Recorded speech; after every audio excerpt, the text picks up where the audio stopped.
তো ভিউয়ার্স আশা করি ভালো আছো। প্রতিবারে নিয়ে আপনার সামনে নতুন আরেকটি ভিডিও নিয়ে চলে আসলাম। আজ আলোচনা করব যে আপনারা এসএসসি 2025 যা পরীক্ষাটা দেবেন, যা আপনাদের কিন্তু পরীক্ষাটা শুরু হবে। আপনারা জানেন যে এপ্রিল মাস থেকে কিন্তু আপনাদের পরীক্ষাটা মূলত শুরু হবে, অর্থাৎ 10 এপ্রিল থেকে কিন্তু আপনাদের পরীক্ষাটা শুরু হবে। এখন কিন্তু যে আপনাদের আজকে যে ভিডিওটা নিয়ে আসার যে কারণটা, আজকে যে কিছু আপডেট কিন্তু তারা পাবলিশ করছে, সেগুলো আপডেট কিন্তু সবারই জানা কিন্তু দরকার। ঠিক আছে, আপনাদের জানার কিন্তু সবাই দরকার, এবং আপনাদের যে পরীক্ষাটা নিয়ে কিন্তু কিছু সুখবর আছে আজ কিন্তু এই ভিডিওতে আলোচনা করব।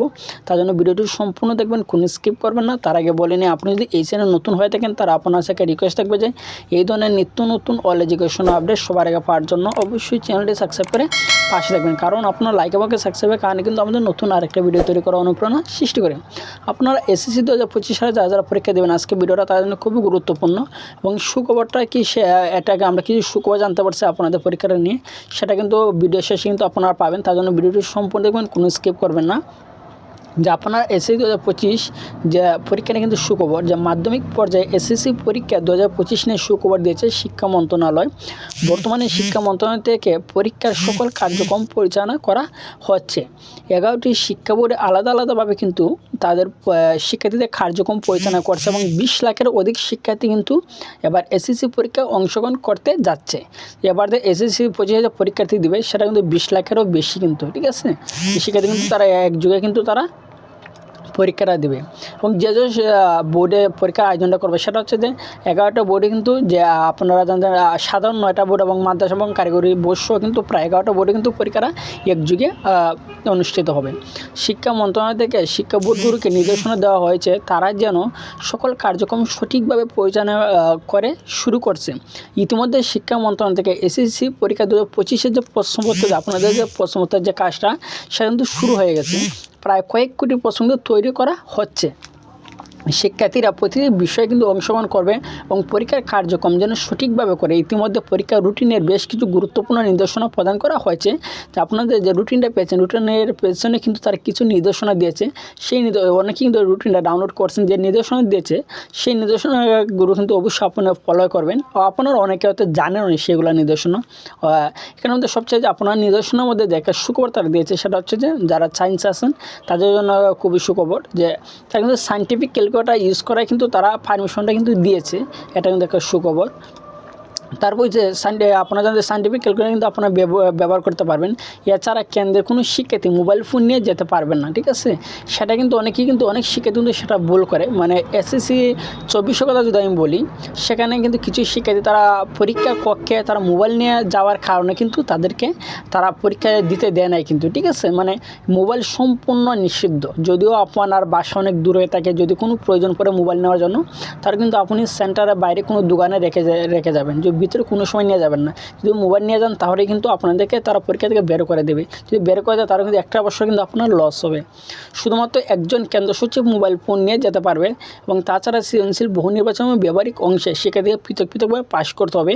অনেকে কিন্তু একটা বিষয় হয়তো জানেন না, যে অনেকে ভাবে যে মনে করেন অনেকে এমসিকিউ এবং সিকিউর যে বিষয়টা, যে এমসিকিউ কিন্তু আপনার 30টার মধ্যে 10টা হলে কিন্তু পাস হবে। এখন যদি আপনি সিকিউ 70-এর মধ্যে সিকিউ যদি 70-এর মধ্যে যদি আপনি পেলেন 69, আমি বললাম যে 69 পেলেন, আমরা ভালো একটা মার্ক এসেছে। কিন্তু এমসিকিউ যদি 30টার মধ্যে যদি আপনার 9টা হয়, 10টা হলে কিন্তু আপনাদের পাস। যদি 9টা হয় তাহলে কিন্তু আপনাদের এই সাবজেক্টে কিন্তু ফেল আসবে। ঠিক আছে, এমসিকিউ এবং সিকিউর নাম্বারটা সেটা কিন্তু আলাদাভাবে কিন্তু পাস দেওয়া হয়। এবং ব্যবহারিকের যে ব্যবহারিকের নাম্বার যদি আপনি ফেল করেন, তাহলে কিন্তু যে আপনারা তাহলে কিন্তু ফেল আসবে। কিন্তু আপনাদের একটা সুখবর, যে ব্যবহারিক নাম্বারে কোনো টিচার কিন্তু আমরা এই পর্যন্ত দেখছি না তাদের যে ফেল দিতে। যদি ব্যবহারিক পরীক্ষা আপনি অংশগ্রহণ না করেন, তাহলে কিন্তু আপনার ফেল আসতে পারে। যদি ব্যবহারিক পরীক্ষা যদি আপনি অংশগ্রহণ করেন, তাহলে কিন্তু আপনাকে তারা ফেল দেবে না।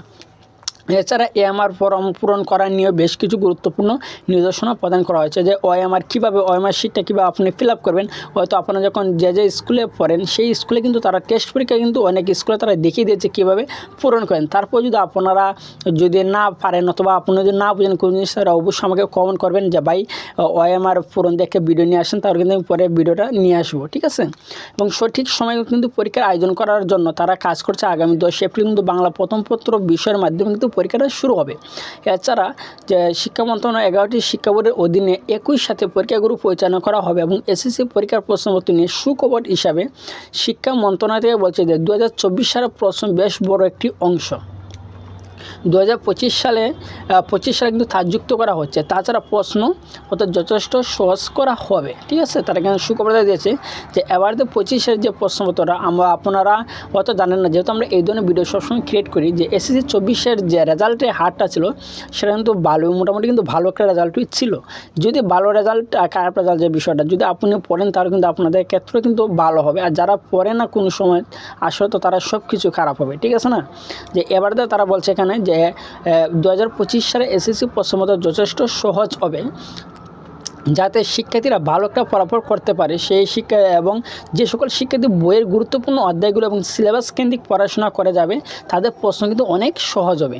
2024-এ প্রশ্ন পর্যালোচনা করে দেখা গেছে যে কয়েকটি বিষয়ের প্রশ্ন কঠিন ছিল এবং কয়েকটি বোর্ডের অধীনে, বাকি বিষয়গুলি কিন্তু যথেষ্ট সহজ ছিল এবং শিক্ষার্থীরা স্বচ্ছন্দ উত্তর দিতে পেরেছে এবং সামগ্রিক রেজাল্ট শিক্ষার্থীদের ভালো এসেছে। আশা করি বুঝতে পারছেন যে আপনারা এসএসসি 25 যারা আছেন তারপরে না থাকেন অবশ্যই কমেন্ট করে জানাবেন, আর যদি ভিডিওটি ভালো লাগে থাকে অবশ্যই একটি লাইক দেবেন। আর আপনি যদি এই চ্যানেল নতুন হয়ে থাকেন তার আপনার থেকে রিকোয়েস্ট থাকবে যে এই ধরনের নিত্য নতুন অল এডুকেশন আপডেট সবার আগে পাওয়ার জন্য অবশ্যই চ্যানেলটি সাবস্ক্রাইব করে পাশে রাখবেন। ধন্যবাদ, দেখা হবে অন্য কোনো ভিডিওতে।